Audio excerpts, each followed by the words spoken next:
At ayan po mga ka-crypto. Kung kanina ay nag-technical analysis po tayo sa daily chart time frame ni Bitcoin at XRP, dito naman ay magti-technical analysis po tayo sa kanilang 4-hour chart time frame para mas makita po natin yung naging aksyon or paggalaw ng market sa mas detalyadong chart.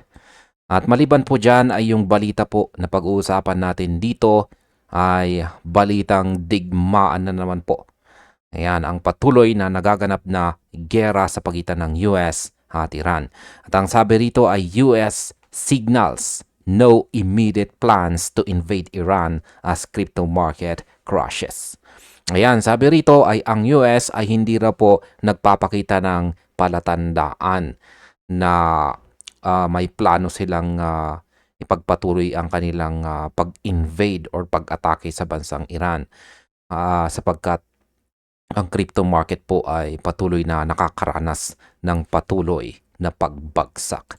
At ayan, kitang-kita po sa ating chart dito, nagre-reflect ang pagbagsak ng presyo ng market particular dito kay Bitcoin. Ayan, kitang-kita po natin na si Bitcoin ay umangat po siya dito nitong mga nakalipas na oras. O nang umangat po siya rito, tumama po siya sa ating major resistance na 71,645.47. At maliban po dyan, ay isa na rin itong nagsisilbi na rin ang price range na ito bilang upper portion ng isang pattern na descending channel. Ayan. Sinubukan niyang umangat pero naging matibay po ang ating mga resistance dito. At nauntog siya kaya dire-diretso po siyang bumagsak. Kaya yan. Bagya po siyang tumigil nung umabot po siya dito. Ayan, bagya po siyang napatigil po dyan kasi meron po tayong minor support dito. Yan, isa po itong dating minor support. Ayan, siyang sinubukan po niya. Nag-attempt po siyang pigilan yung pagbagsak pero hindi po niya nagawang pigilan. Nabasag po ito. Ayan, at ngayon ay nagsisilbi na pong trend resistance ang ating dating trend support. Ayan, kasi nabasag ito at ngayon ay nagpatuloy po siya sa kanyang pagbagsak. Ngayon ay umabot po ang kanyang pagbagsak hanggang dito sa lower portion ng ating descending channel pattern. Ayan, umabot po siya rito at nagawa na rin po niyang pakiramdaman yung major support natin dito sa 65,559.95. Kaya dyan na po naglalaro ngayon itong si Bitcoin. At kitang-kita po natin base sa mga indicators natin dito, particular po ang ating House Rate Indicator dito. Ayan, na malusog na po ang kanyang pangangatawan bilang isang bearish signal. Ibig pong sabihin ay nakakalamang po ang ating selling pressure at asahan po natin ang posibleng pagbagsak lalong-lalo na kung nabasag po niya ang ating major support dito sa ibaba. Yan, or kung makakawala po siya sa ating channel, yan, descending channel pattern dito.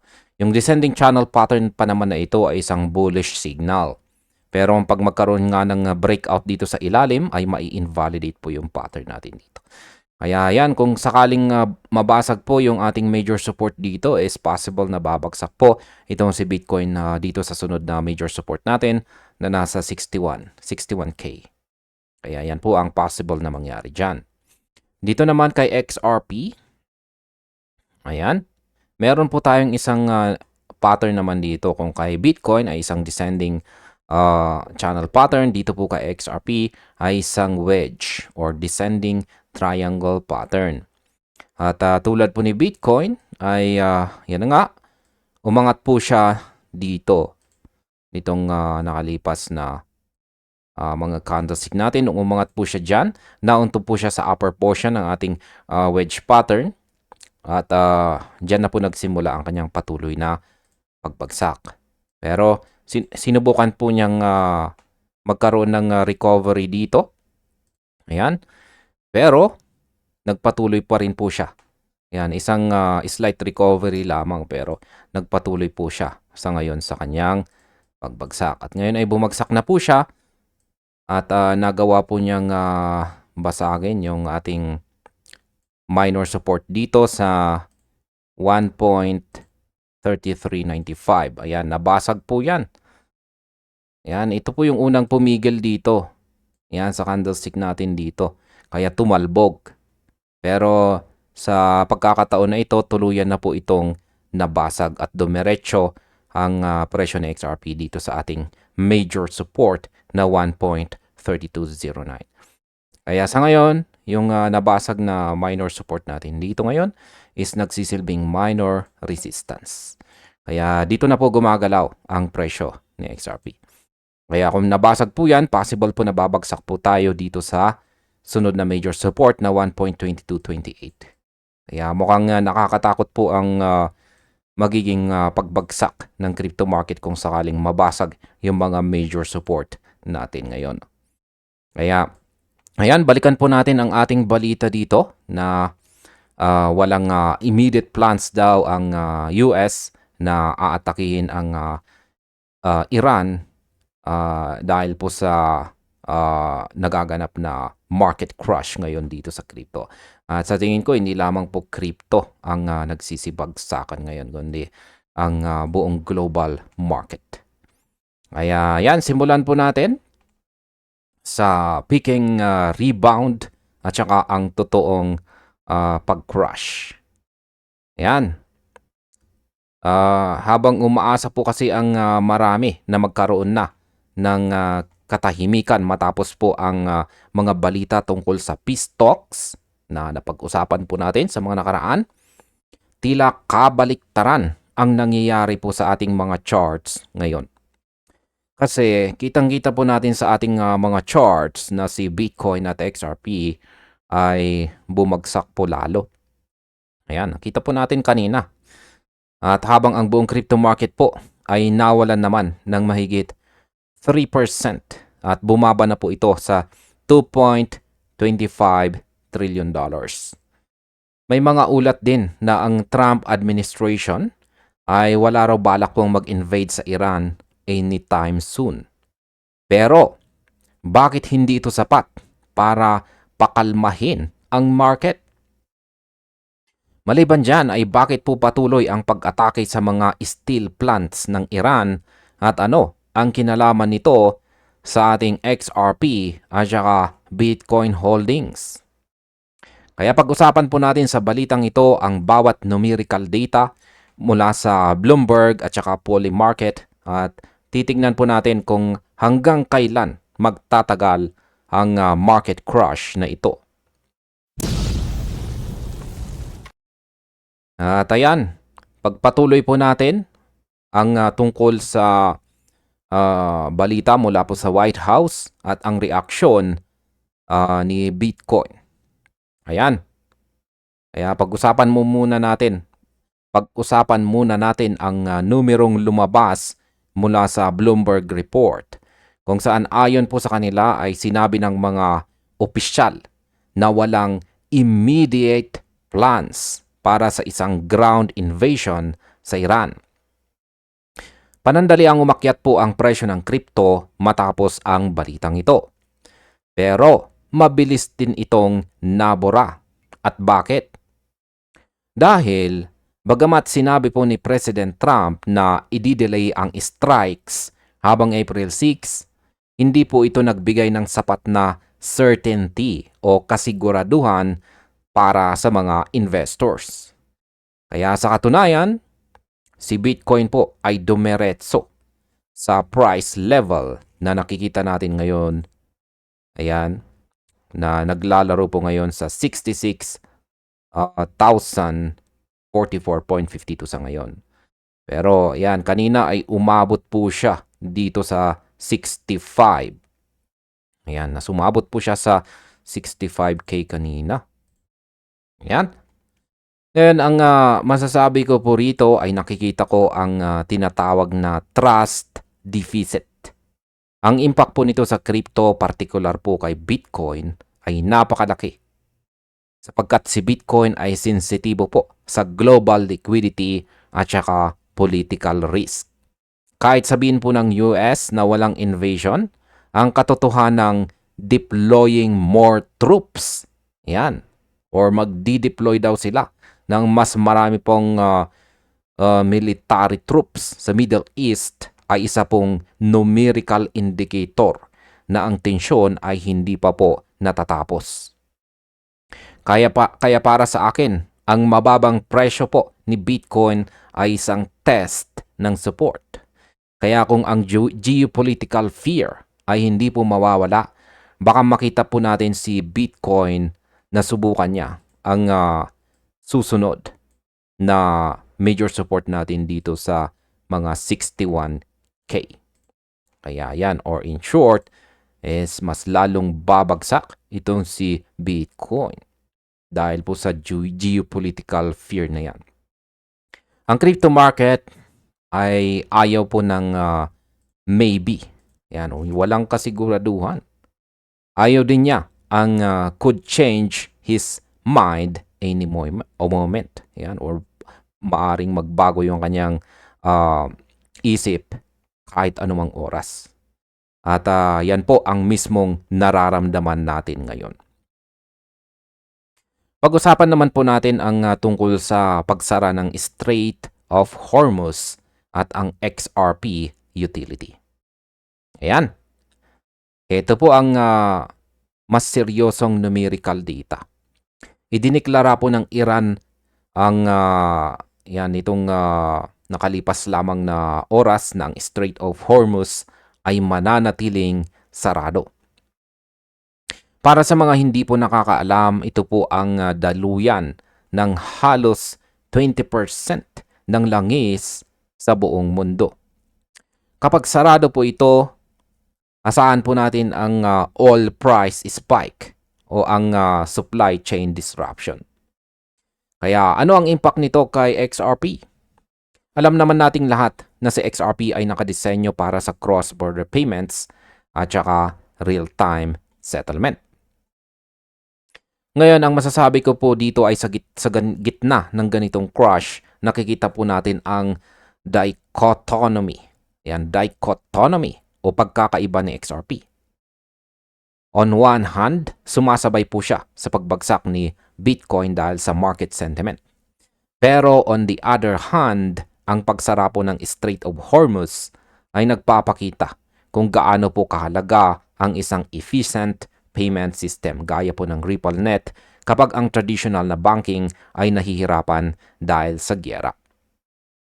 Gayunpaman sa short term, si XRP ay hindi po ligtas sa sell-off. Kung si Bitcoin ay nasa 65K, asahan natin na si XRP ay maghahanap din ng kanyang floor o sahig. Ang impact po ng Hormuz closure ay isang numerical reminder o isa pong paalala sa atin na ang crypto ay hindi pa tuluyang decoupled o hiwalay sa physical economy at saka energy prices. Pag-usapan naman po natin ang pooling market at ang timeline ng digmaan. Yan. Nakikita po natin dito ang screenshot ng pooling market kung saan ang mga tao ay naglalagay ng totoong pera sa kanilang mga prediction. Ayon po sa numerical data, mayroon na lamang pong 40% chance na magkaroon ng US-Iran ceasefire pagsapit daw po ng April 30. Ang ibig sabihin nito ay 60% ng mga bettors ay naniniwala na magpapatuloy po ang gulo. Kinumpirma rin ni Secretary of State Marco Rubio na ang giyera ay pwede pong tumagal ng 2 hanggang 4 na linggo pa. Contrary po ito o kontra sa mga haka-haka na aabot daw ito ng maraming buwan. Sinasabi po ng US na kaya nilang makuha ang kanilang objective ng walang ground invasion. At eto naman ang masasabi ko tungkol dyan. Ang numerical timeline na 2 to 4 weeks ay napaka-importante para sa ating portfolio strategy. Ang impact po nito sa crypto market ay nangangahulugang extended volatility. Kaya wag po tayong umasa na bukas o sa makalawa ay babalik na tayo sa all-time high.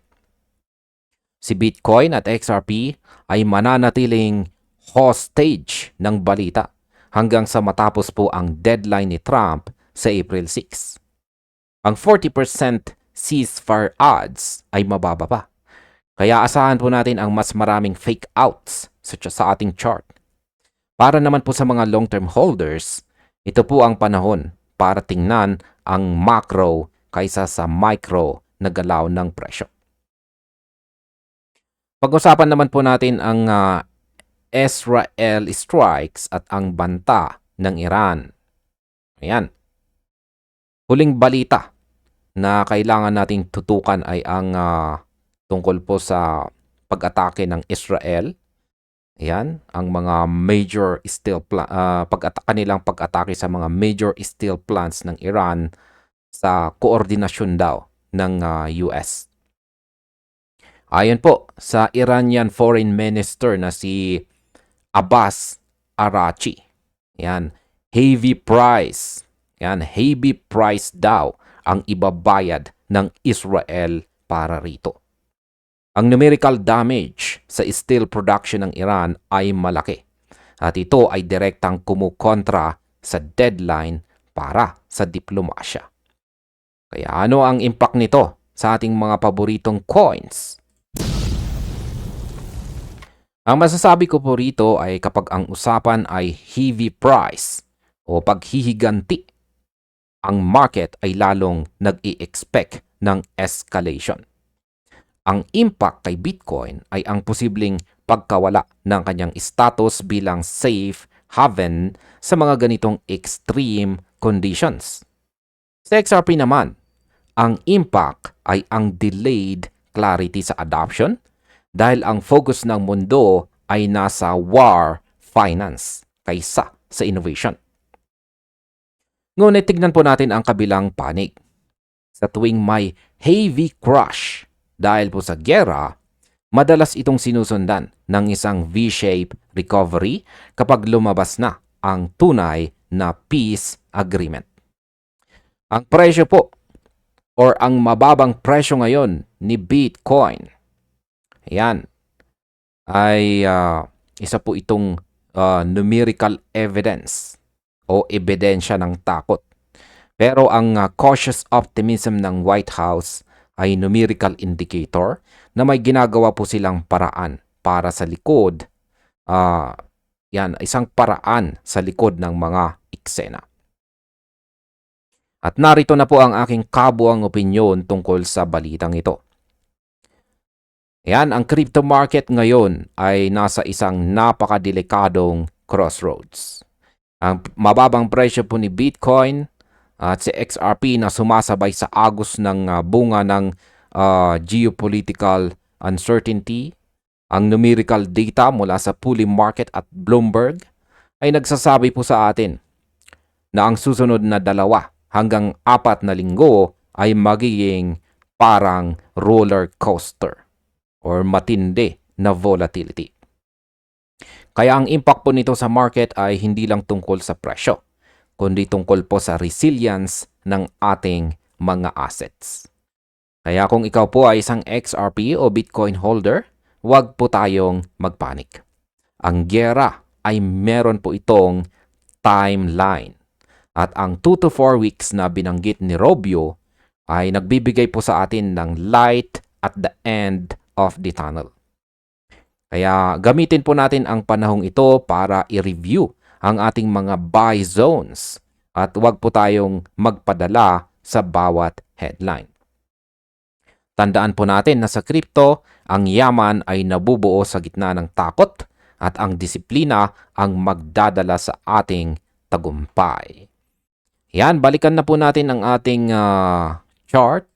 Ayan, muli po nating balikan para aking ibahagi ang aking speculation o yung nakikita kong posibleng magiging galaw ni Bitcoin at saka XRP sa paparating na mga oras. Yan, dito po kay Bitcoin, nakikita ko po dito. Yan, siya po ay magko-consolidate. Yan, patuloy po siyang magko-consolidate dito sa ibabaw ng ating major support.